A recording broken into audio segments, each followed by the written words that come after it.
Hello, my name is Miti, author of the book The Postponer. Today I just want to share from my coaching program 6 lessons that you need to learn in order for you to be successful. These are just 6 great lessons that you need to learn in order to be successful. There are 3 letters that I've actually learned over the years. It's H and another H and another W, and of course the R. The H, the first H actually stands for health, the other H stands for happiness, and the W stands for wealth, and the R stands for results. Each and every one of us is looking for a better health, better happiness, wealth, and of course we want to attain certain results in life. And it is for this reason that we're going to look at 6 things that you can do in order to better your life, in order to be successful in whatever field that you are right now. Let's look at number 1. The first thing that you need to look at in order for you to be successful is called goals. You need to have goals. That's the first starting point. Success is always about goals. If you were to study most of successful people, they'll tell you that they start from goals. They start from writing goals. Most people today are more like extras in their own movie. But you don't need to be that today, because you need to understand what is it that you really want. You need to ask yourself this question before you start writing any goals. What do I really want in life? It can be in your spirituality, it can be in your health, it can be in your relationship, it can be in your career, education, or whatever it is that you have passion in. The main thing is to keep the main thing the main thing. That's the desire, the want, the burning desire within you. What is it that I want in this life? The one thing that I want. Most people will tell you, when we look at wealth, they want to have a good lifestyle. But how do you achieve that? It all boils down to setting goals. You set goals, and that's going to be about the contribution. Your personal contribution, your passion will actually make you think about life in a different way. It's about how you spend your days. It's about how we are going to spend our days with the family.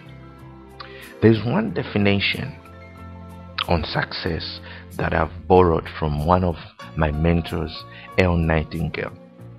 He says, success is a progressive realization of a worthy ideal. Success is a progressive realization of a worthy ideal. I repeat, success is a progressive realization of a worthy ideal. And that was the definition that L. Nightingale had actually defined. Now, when we set in goals, what are the things that we look at?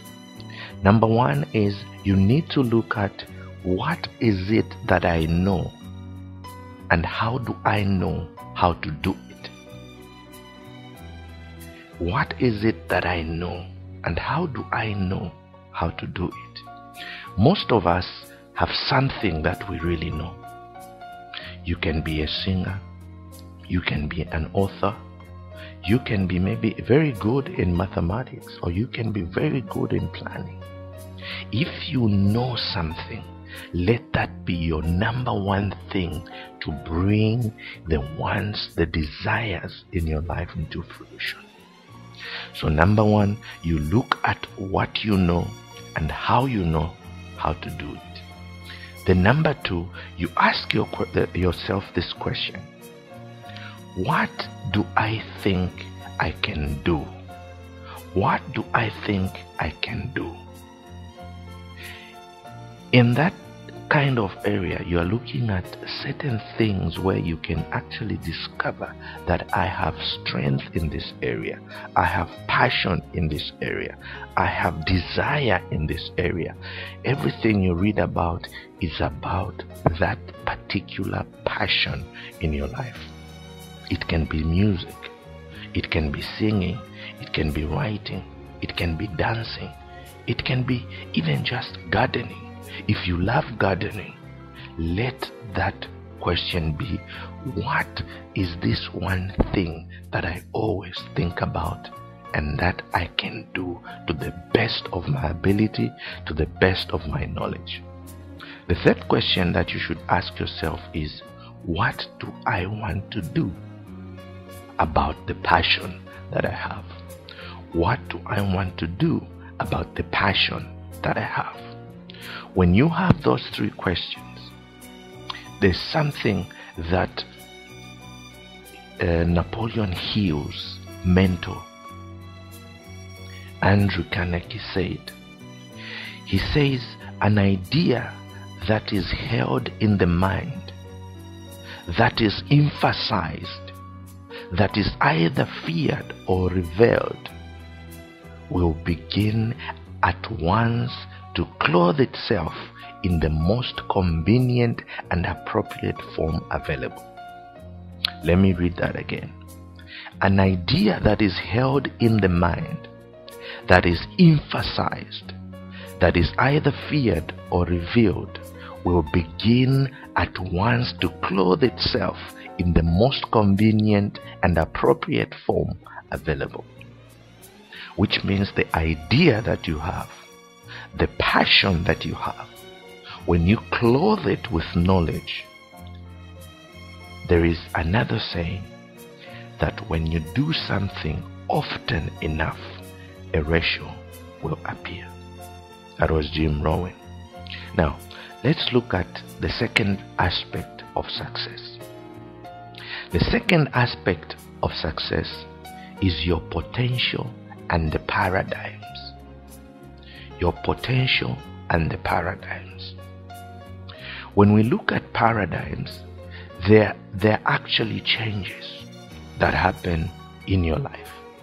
Changes, it can be changes in your spirituality, it can be changes in your intellect, it can be changes in your physical body. And all these bring about emotions. They bring about a vibration of emotions. Now, when we talk about emotions, let's just study something. We all become what we always think about. Like I was talking about the passion. If you have passion about music, that's the thing that when you wake up early in the morning, you just think of music. If you are a writer, when you wake up in the morning, you just open up your eyes, you thank God, and then you just start thinking about writing. Now, when you are thinking, there are two parts of your mind that are active. There is the conscious mind, and there's also the subconscious mind. Now, when we talk about the conscious mind, it's also called the educational mind because that's where you have the intellect. Then when we talk of the subconscious mind, we're talking of the emotional mind. And when we look at the conscious mind, that's where actually you choose thoughts. You choose things. The conscious mind has the ability to accept and reject thoughts. It's also got the ability to originate thoughts. Whilst when we look at the subconscious mind, it does not reject any thought that is dropped in it. It must accept. It cannot determine the difference between that which is real and that which is imagined. That's why it's very important for us to feed our mind with positive thoughts. Today, we are in a world where there is an information overload. We hear news on radio, we hear other people speak, we watch television, we read newspapers, and all that information comes into our conscious mind. Now, our conscious mind starts to think. When our conscious mind starts to think, it translates, it drops those thoughts that we have received from radio, other people's teachings, the newspaper, TV, into our subconscious mind. Now, the subconscious mind is where now the emotions start working, bringing about the paradigm shift that affect your entire body system. Let me give you an example. When a child is born, the mind is actually empty.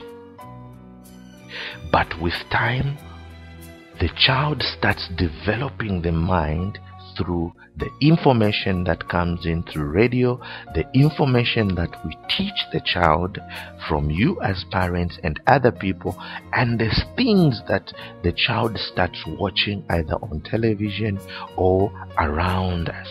And all that starts to drop into the child's subconscious mind, and it becomes an emotional state mind, and that is translated into the body of the child.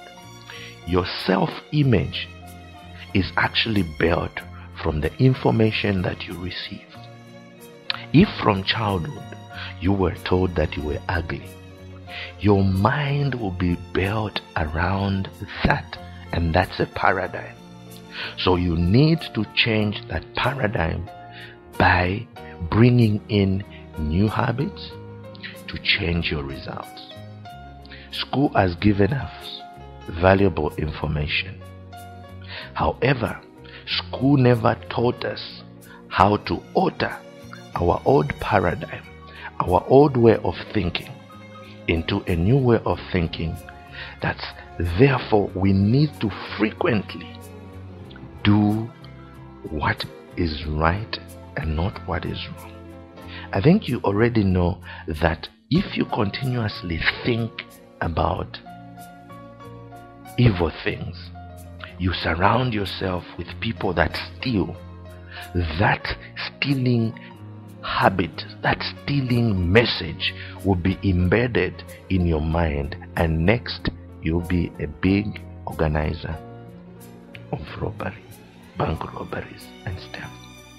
So you need a new paradigm shift, which is a set of new habits, new rituals that you have to start by affirmation, believing in yourself, changing the way you think, and your results will change.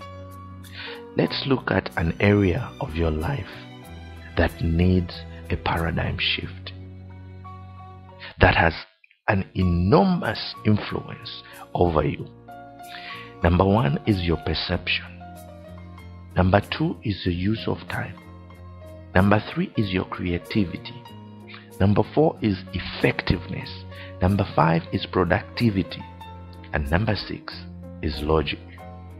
So your perception, your use of time, your creativity, your effectiveness, your productivity, and your logic is what needs to change in order for you to have the ability to succeed, to have the ability to even earn money.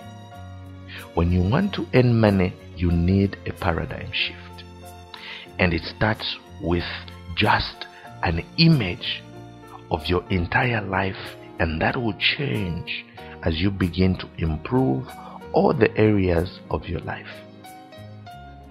You need to change. You need a huge change in your life, and you need a permanent change. The use of time these days is one thing.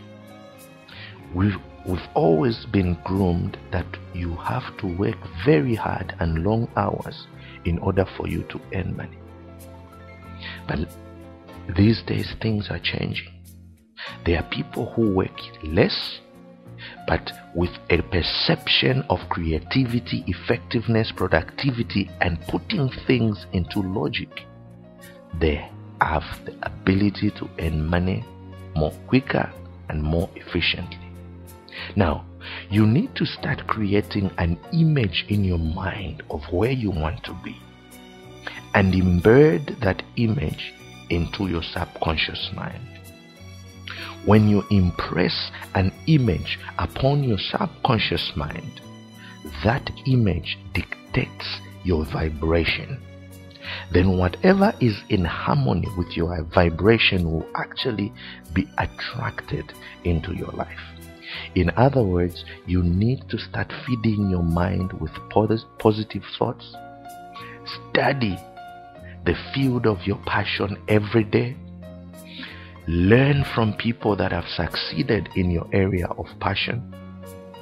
And then you will see that you start attracting only the things that you really want.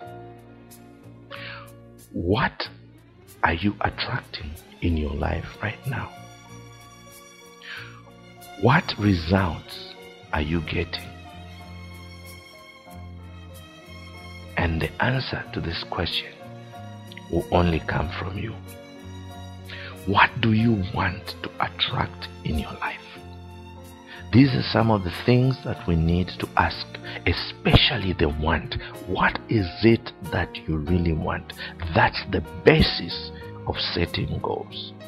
When you discover what you really want, then you see change in your paradigm, you see change in your thinking, you see change in the way you deal with things. And that's where I come in. We have this coaching program called Possible Name, how to think and develop yourself for good health, wealth, and happiness. Imagine if you were aware of a lot of things around you. And awareness only comes with continuous study every day. An hour is enough for you to change your old paradigms into new paradigms. And that educational shift of learning will actually bring you to the third point of success, which is awareness and effective study. Awareness and effective study. Let's look at that. Over the years, I have been studying my mentor's way of life, and one of my mentors actually referred me to a book by Napoleon Hill called Think and Grow Rich. On page 51 of his book, there is a quote that Napoleon Hill wrote. He says there's a difference between wishing for a thing and being ready to receive it. No one is ready for a thing until they believe they can acquire it. The state of mind must believe, not mere hope or wish. Open-mindedness is essential for belief. Closed minds will not inspire faith, courage, and belief. There are two words that I want you to look at: hope and wish. Then the third word is believe, and then you have to be ready. Remember, no more effort is required to aim higher in life, to demand abundance and prosperity, than it is required for you to accept or the misery of poverty. Your results are an expression of your level of awareness. Your results right now, whatever results you're getting, that is an expression of your level of awareness. Your awareness is blocked by old paradigms, those beliefs those habits, those rituals, the things that have been embedded in your mind. But that can change. You can improve your results simply by changing your paradigm. And when you alter your paradigm by bringing in new habits of study, effective awareness of things that are important around you, you will change your results. Let's imagine, let's take a small dot. Let that small dot represent your level of awareness. Then as that dot becomes bigger, because of your learning, your beliefs start to change. Your way of life starts to change. Then as that dot gets bigger and bigger through effective education combined with professional coaching over a reasonable period of time, that will alter your old paradigm and expand a person level of awareness in your life. It is therefore very important for you to choose a mentor that will help you bring about effective education and change your paradigm. Your level of growth is designed to expand yourself to a level of awareness.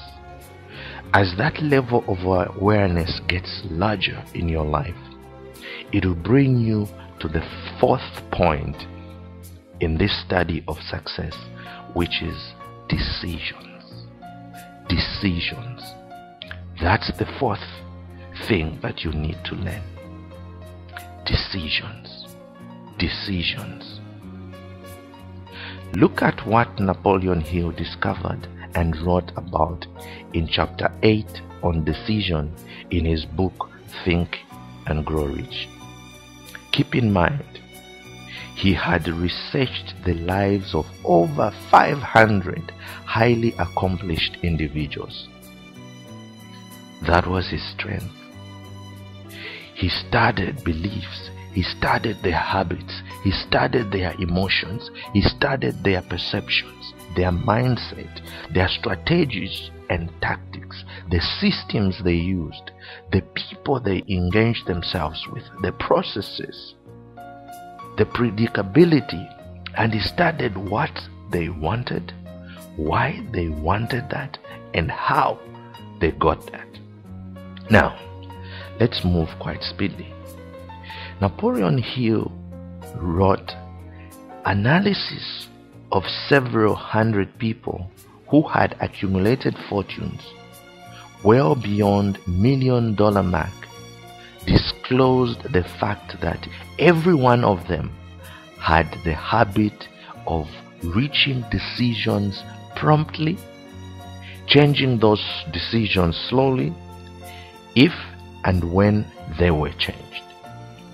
So it's about the speed process of you reaching your decisions promptly.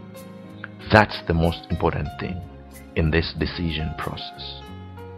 People who fail to accumulate money without exception have the habit of reaching decisions, if at all, very slow, and of changing those decisions quickly and often. So you see that the quicker you make decisions, that will lead you into the fifth principle of success, which is money and what we call MSI. MSI means multiple source of income.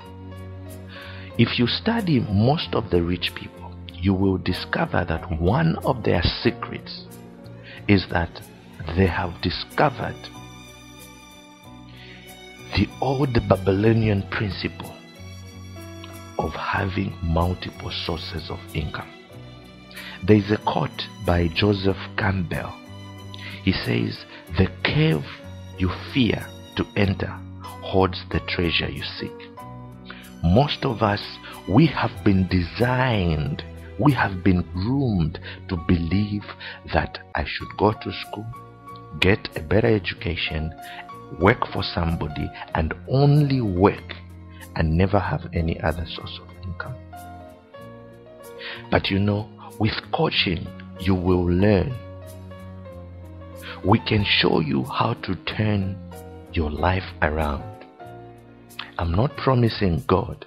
It's a process of learning. That's why it's important. This can be accomplished by having multiple sources of income. In the Postbonea program,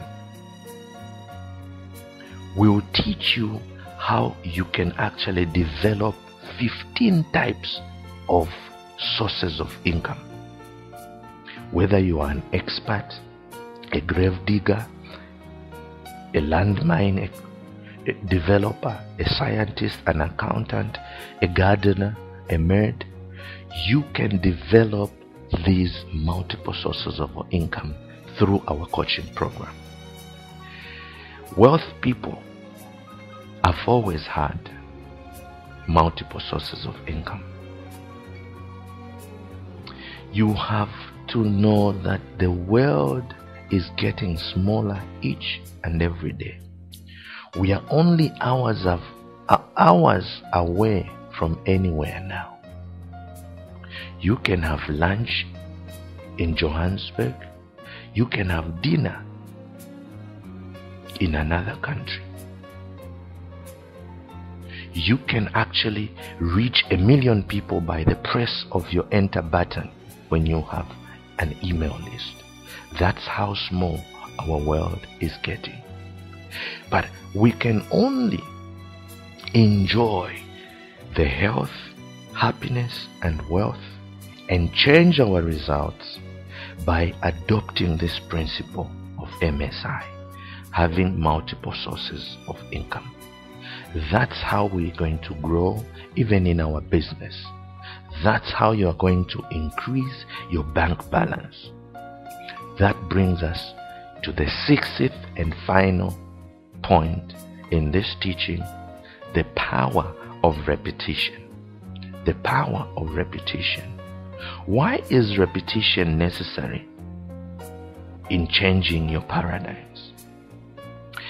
Every day when you learn something and you repeat it, whether you fail, try again, try again, try again, and try again until your thoughts, the images, the ideas that you have start changing your daily habits, which is your paradigm. There is a quote by R. Baxter Fuller. He says, "Never change things by fighting the existing realities. To change something, build a new model that makes the existing model absolute." In other words, for you to change your old paradigm, you need to change and develop a new model in your life, which is the miracle of the mind.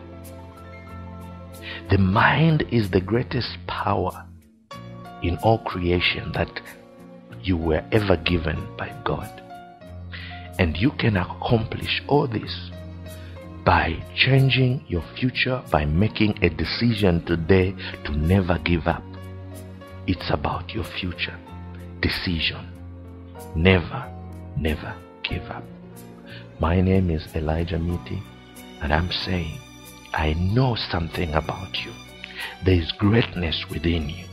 There is power within you. There is change that can happen when you decide to make a change. Never give up. Elijah Miti, author of the book Postbonea, How to Develop Rich Thinking. God bless you.